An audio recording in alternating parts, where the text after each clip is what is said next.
Bismillahirrahmanirrahim. Assalamu alaikum. I am Sayyid Akif Shah, lecturer finance at Institute of Business Studies, Kohat University of Science and Technology. The title of this course is Business Finance and the course code for this subject is BS 151. This is lecture number 27 and the topic for today's discussion is Financial Coverage and Profitability Ratio. The outline of this lecture comprises of the definition of financial ratios, and then we shall discuss the financial coverage ratio, and at the end of the lecture we will discuss in detail the profitability ratios. The use of financial ratios is twofold. But before that, let us define what is a financial ratio. It is an index that relates two accounting numbers and is obtained by dividing one number by the other number. So a ratio or percentage has been obtained by dividing one number with the other number, which will be used for twofold purposes in order to make a comparison of that ratio internally over a period of time, and secondly externally with the similar nature company of the same industrial sector. This comparison let the internal management and the investor know about the financial health of the company, and then they decide either to sanction loan or to invest in bond or to invest in the stock or shares of the company. Dear student, this is the balance sheet. Since this is in continuity to my previous lectures, and in order to get the full grip and concept of this lecture, I strongly recommend and urge you to go through from a couple of my previous lectures consisting of lecture number 24, 25th and 26.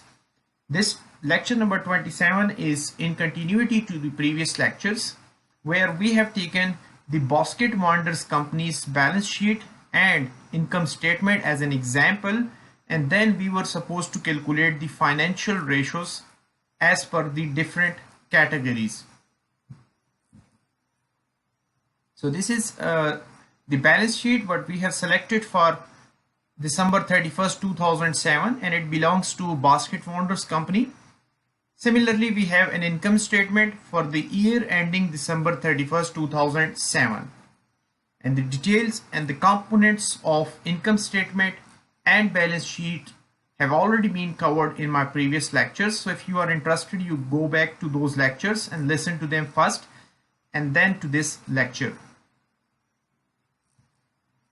Let us discuss the first point agenda, which is the coverage ratio.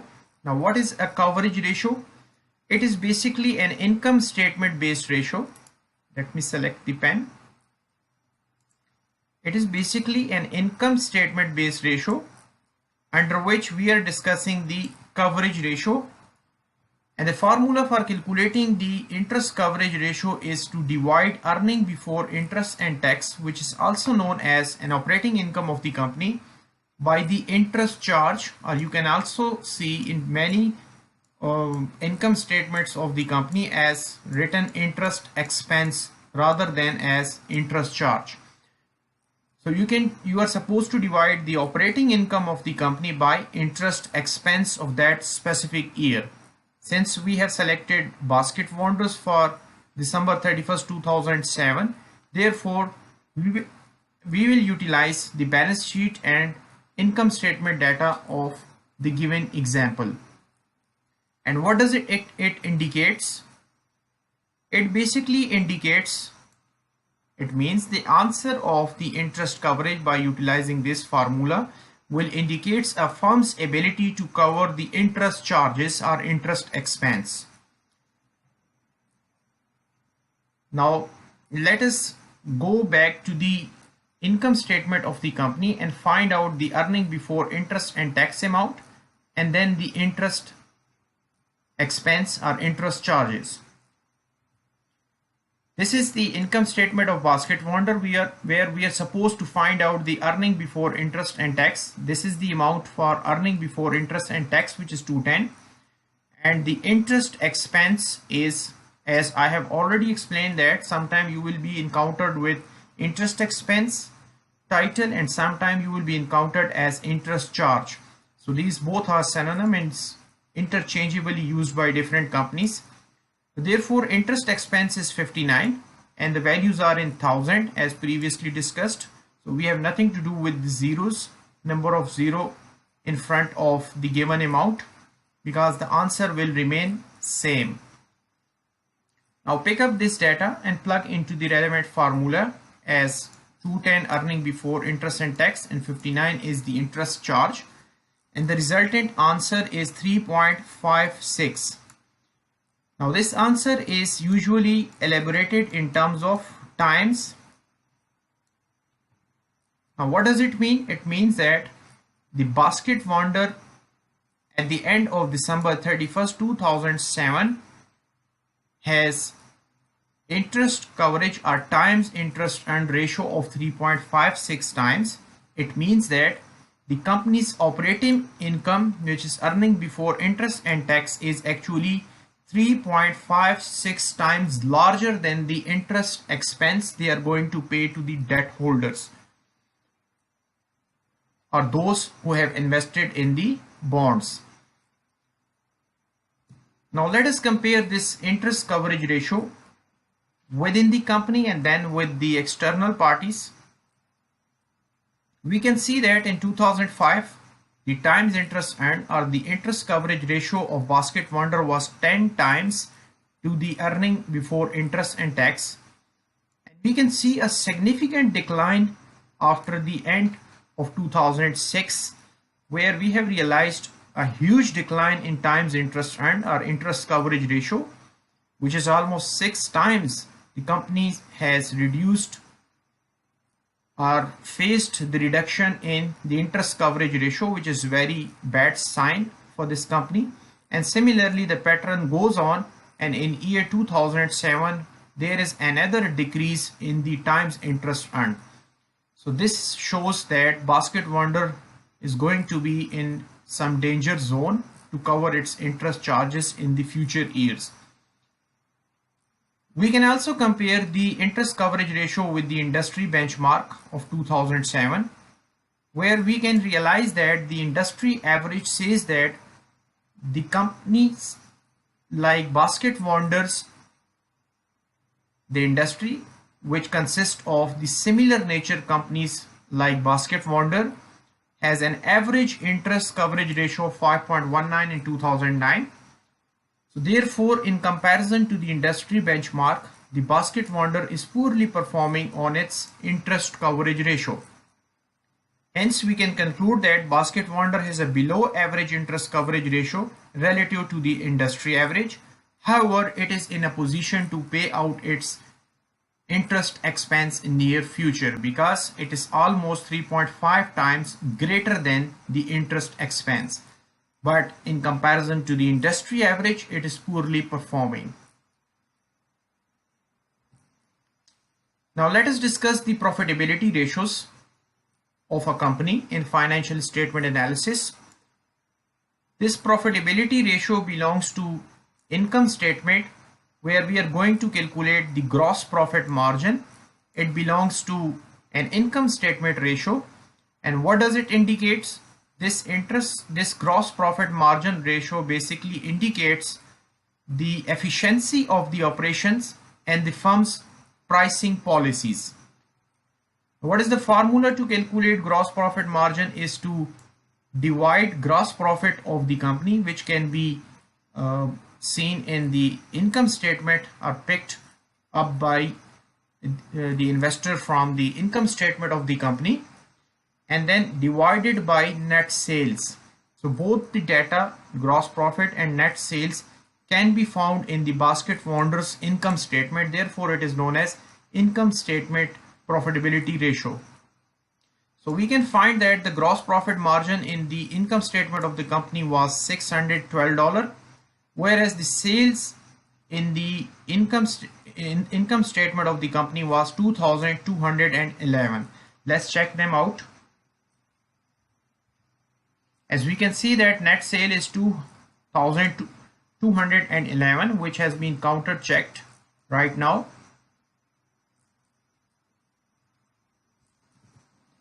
And the gross profit margin is 612. So hence we have counter checked that we have selected or picked up the data from the income statement of the Basket Wonder. Let's move ahead towards the calculation of gross profit margin. Therefore, the resultant answer of gross profit margin is 0.277, which can ultimately be written in the form of percentage as 27.7%. So this is the gross profit margin of the company, and it indicates the efficiency of the operation and firm's pricing policies.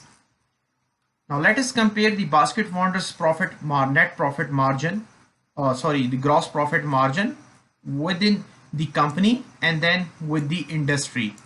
We can see that in 2005 the gross profit margin of the company was 31.73%, and it has been reduced in 2006 to 28.7%, and it has further been reduced in 2007 to 27.7%.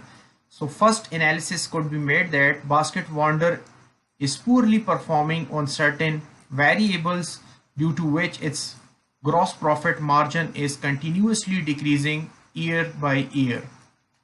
Now let us compare whether the Basket Wonder is performing good in comparison to the industry and benchmark or not. So we can see that in year 2005 it was outperforming the industry average. In 2006 its performance has reduced in comparison to the industry, which is 30.8%, and similarly in 2007 the industry benchmark is 31.1%, which is supposed to be earned by a similar nature company in this industry, whereas the Basket Wonder is earning 27.7% gross profit, which is quite lower than the industry benchmark. Therefore, we can conclude that Basket Wonder has a weak gross profit margin. Now let us discuss another type of profitability ratio named as net profit margin.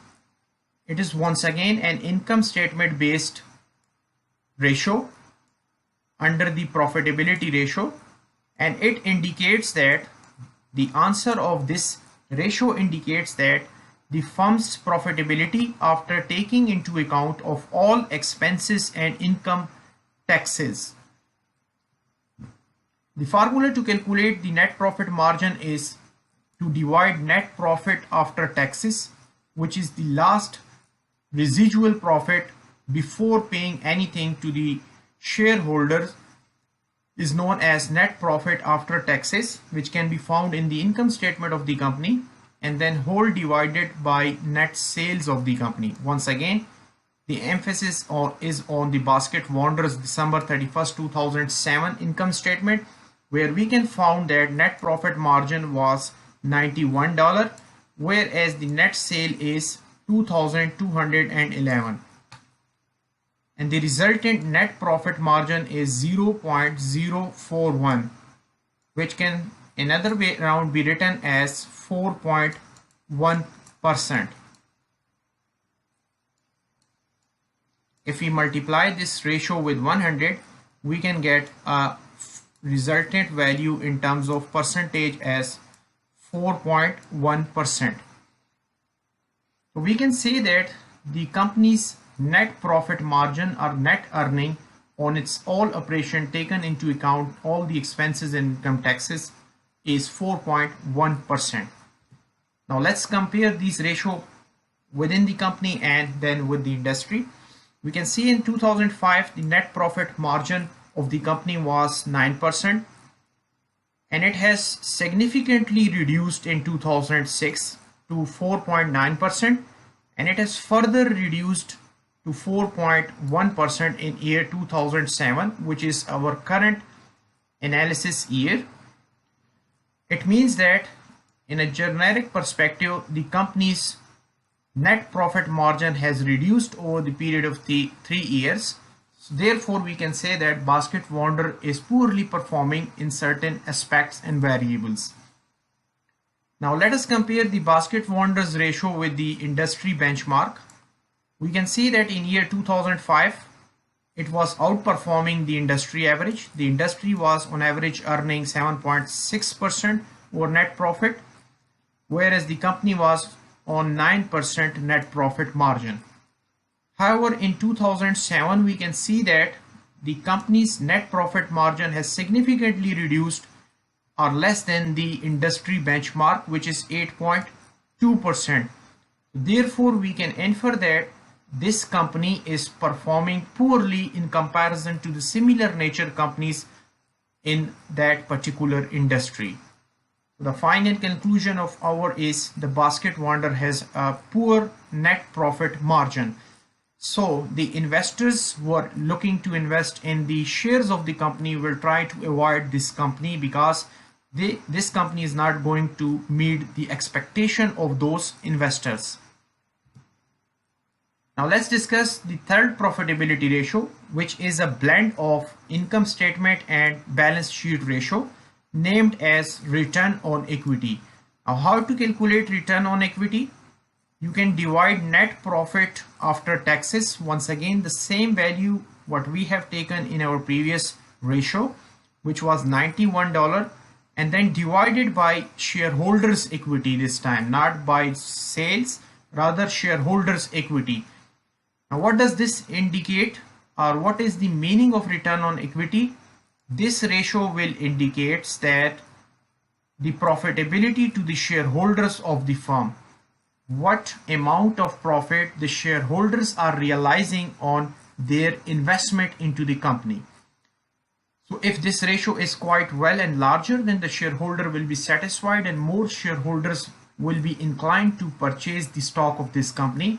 However, if this ratio is quite lower than the industry benchmark, or it is reducing significantly over the period of time, then the shareholders' general decision or a wise decision will be to avoid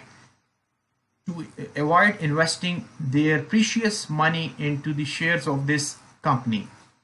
Now let's pick up the data from the relevant section. Net profit after taxes can be found in income statement, and shareholders equity value can be found in the balance sheet under shareholder equity section.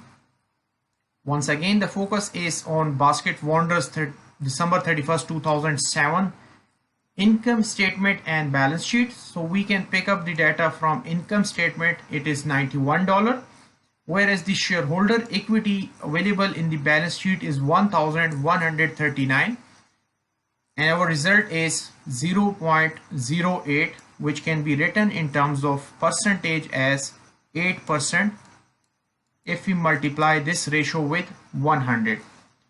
Now what does it mean? It means that the shareholders of this company are earning 8% on their investment. Like for example, if an investor has invested $100 in this company, then at the end of the year he will realize $8 as return on equity. Now let's compare the return on equity of Basket Wonder with itself over the period of time starting from 2005 to 2007. The return on equity of Basket Wonder was 16.6% in year 2005, which has reduced to 9.4% in year 2006, and it has further reduced in 2007 to 8.0%. So generally we can make our analysis that Basket Wonder is performing poorly on certain aspects and phenomena or certain policies and variables, which ultimately turned out its return on equity to reduce to 8%, which is almost half of the return on equity of year 2005. Now let us compare the Basket Wonder with the industry benchmark. In year 2005, it was still lower than the industry benchmark, which is 20.4. In 2006, the Basket Wonder was once again performing poorly in comparison to the industry average, which is 17.2%. And in 2007, which is point of focus of this analysis or case, the industry average is 17.9%, which is significantly larger than the current return on equity of Basket Wonder. Therefore, we can conclude our analysis on the basis of return on equity that the Basket Wonder has a poor return on equity, and the investor should try to avoid investing their money in the stock of this company. So dear student, it was all about the financial coverage and the profitability ratios, what the investors are really interested to know about, and as well as the internal management is also interested to improve these ratios. If you have any question or confusion, you are free to ask on KCMS or via email. Thank you very much for listening to this lecture. Good luck for the day. Allah Hafiz.